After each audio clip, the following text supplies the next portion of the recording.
come back to the United States here to Capitol Hill, where California Democrat Adam Schiff is joining us. He's a member of the Permanent Select Committee on Intelligence. And Congressman, you just heard those reports. Let me just ask you flat out, do you support the Israeli airstrikes as a way to respond to what's been going on? Is this the right approach by Israel?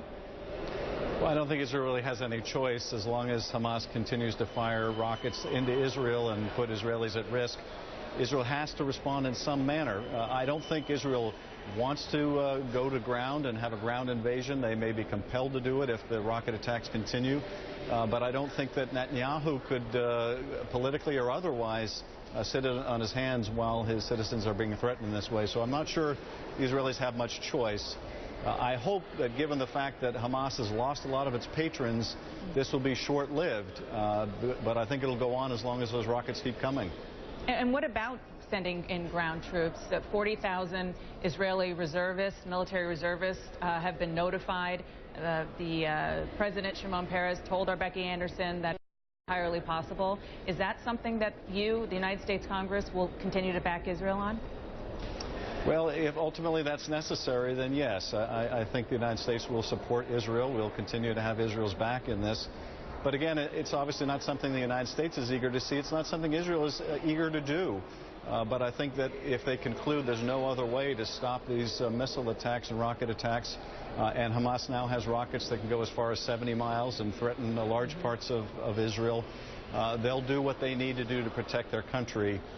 This is not something I think the United States can play much of a mediation role in. It's not a dispute really between Netanyahu and Mahmoud Abbas. This is between Israel and Hamas. So there's not much we can do. We can certainly urge restraint.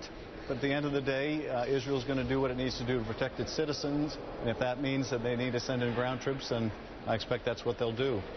That's interesting that you say that there's not much of a role for the U.S. here. That was going to be one of my questions. And I should say that, of course, you're right that the missiles coming from Gaza are reaching much further into Israel than ever before. But when it comes to a ceasefire or a potential ceasefire, Benjamin Netanyahu said today it's not even on the agenda. The last time we saw something escalate even close to this in 2012, it was actually the Egyptian leader at the time, who's no longer there, Morsi, who helped negotiate because he had some leverage with Hamas. Do you see the current leader of Egypt or anybody in the region being able to broker a ceasefire if the U.S. can't?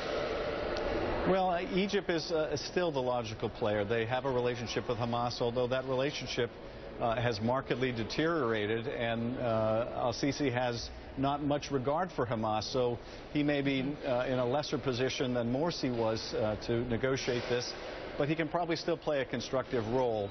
And I think the fact that Egypt has been shutting down these tunnels and putting a lot of pressure on Hamas will limit the degree to which Hamas can continue this without a patron. But they are probably still the logical player. They may have a little less leverage with Hamas now, but I think they could play a more constructive role than we're likely to play in this. Very interesting. Before I let you go, as we said, you are a member of the House Intelligence Committee. Today, something pretty dramatic happened in Germany, where the U.S. intelligence chief in Berlin was told to leave the country for allegedly spying on behalf of the U.S. on German leaders. Do you know anything about this? Can you shed more light on this? Well, it's not something I can comment on, but I can say this. You know, we are seeing, and this began back with the reports of spying on the cell phone of Angela Merkel, the real cost that you can pay when you spy on allies. And I think the United States really has to weigh, without getting into the merits of these most recent allegations, whether the benefit we get from that information outweighs the damage that it can do to an important alliance. Well, I think that it's unlikely, if these allegations are correct, it's unlikely that we would be receiving anything so valuable as to jeopardize one of our strongest alliances, and one that's of particular significance given what Russia is doing right now. So I have to think the administration is calling the intelligence community leadership in to find out, okay, exactly what's going on, and if we had the kind of cost-benefit analysis that we have to have with such an important ally. Very interesting. Thank you for all of your insight on multiple issues across the globe.